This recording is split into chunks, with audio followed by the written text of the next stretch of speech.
Okay, this is my Warrior Talent Guide update. This is from level 40 to level 50, the talents that I've taken and covered. Haven't really gotten many new talent points.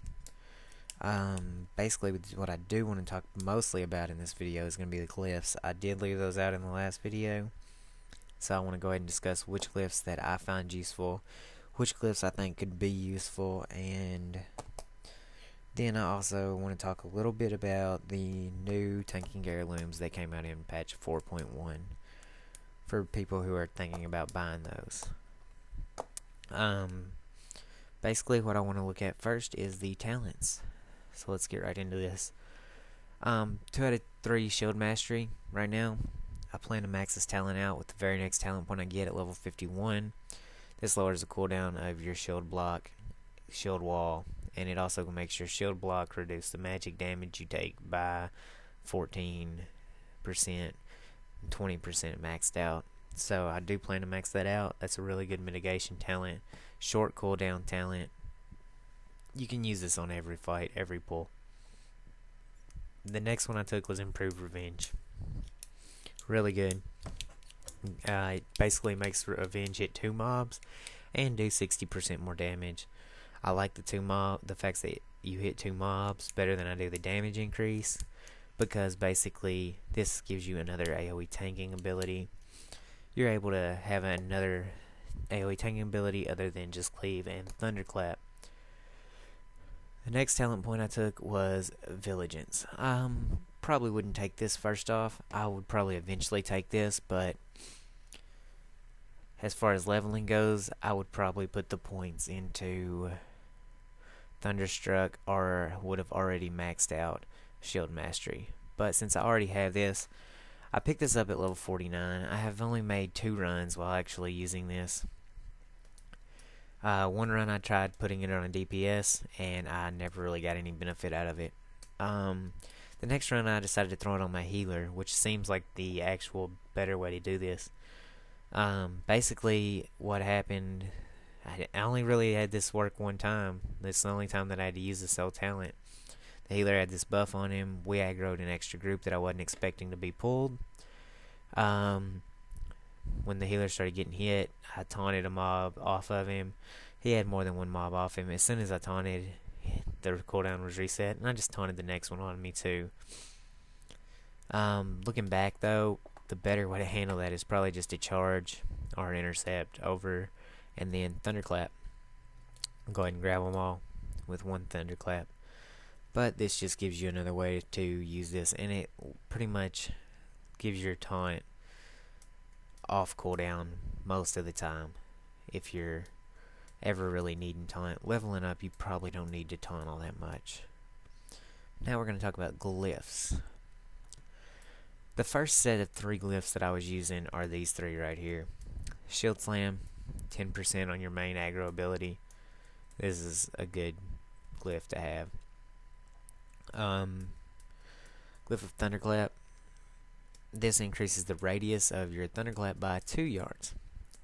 Basically this just makes it easier when groups have ranged and melee mobs, because if you have 2 ranged mobs in the same group, sometimes they'd be a little bit farther apart, or if you're pulling more than 1 group at a time, this just helps so that you don't have to worry about trying to get inside both of their range. It just extends your Thunderclap's range so that you can have aggro on more mobs easier than having to move around so much whenever you were AoE tanking.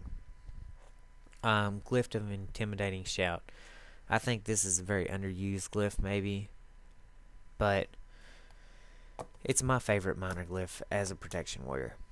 Basically this allows you to actually use Intimidating Shout in a dungeon run. So basically, instead of having the mobs run everywhere, this makes them stand in place. You can use this as a defensive cooldown to keep any mobs from attacking you. You can use this as a interrupt, or you can actually use this as crowd control. It's a glyph that actually makes an ability worth using that before was probably never worth using. The second 3 that I just picked up at level 50 that I'm going to talk about now is Glyph of Revenge. Basically this increases the damage of Revenge by 10%. It's good to have for AoE and single target tanking. The other prime glyph that is your other choice would be Devastate. It's right here. Increases the critical strike of Devastate by 5%. I'll take the straight damage over the extra crit because I don't have the sword and board talent yet. And basically Revenge helps me AoE tank, and Devastate's more of a single target tanking ability. And mainly what you do on a leveling warrior is AoE tank pretty much all the time. Another significant boost to your AoE tanking ability is the glyph of cleaving. I like the Thunderclap better, but this is a close second. Basically it allows you to hit 4 targets with cleave instead of 3, so as you can tell that's a basic straight DPS boost. The other major glyph that you might want to think about taking is Resonating Power, and it reduces the cost of your Thunderclap ability by 5 rage. That'll probably be the third one I take as I'm leveling up, but I like the cleave glyph better because it adds to another attack. Now I'm going to talk about this minor glyph slot that I actually have empty right now. The reason it's empty is because basically my only 2 choices that I have right now, well actually I could put Enduring Victory in there, but that's very situational, and most of the time when I do get a victory rush to proc, I'm going to go ahead and use it as soon as I get it and not have to worry about increasing the opportunity to use it by 5 seconds. The other option that I have to put in there right now is the Glyph of Battle. This extends the duration of Battle Shout by 2 minutes. I don't see why that's a big deal. I use Battle Shout every time it comes up, just for the extra rage. So there's no reason to extend the duration of it because I'm spamming it every time it comes off cooldown to grab the extra rage anyway. So I'm leaving this empty right now. I do plan to pick up the Demoralizing Shout glyph as soon as I get Demoralizing Shout at level 52. Now this will increase the duration by 15 seconds. Basically this is something you don't want to be spending too many global cooldowns on. So this allows you to use your global cooldowns more for your actual damage abilities than your mitigation ability, Demoralizing Shout. So that's probably the glyph I'll put in that slot. That's all for the glyphs. I just want to talk about the new tanking heirlooms.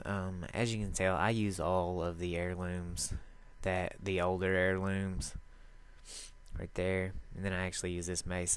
As far as upgrades, I don't actually see those as an upgrade for tanking. I mean, I know that they give you tanking stats, but in my opinion, I'd rather have the extra damage because I've been talenting for threat instead of mitigation pretty much the entire time that I've been leveling, and I don't have any problems with mitigation right now. Almost never die unless I do something stupid. But the one upgrade I do see is the weapon. The weapon could actually be an upgrade because it's based off a strength weapon, and the one that I'm using right now is based off agility. Strength's far more valuable. It actually helps your threat more than the agility weapons would. Go ahead and jump down and see if I can show you that weapon right now. There we go. Pull it up. Where is it? Okay, right there it is. See, it has strength on it instead of the weapon that I'm using, which has agility on it. It would be an upgrade, but it's not a big enough upgrade that I'm going to worry about spending the points, the extra justice points on it. So that's all I want to say about those. I'd rather have the extra damage from these items than having the extra mitigation from those items. That's my opinion on the new heirloom items. And that's all there is to this guide. This time I plan to upgrade it or update it in another 10 levels.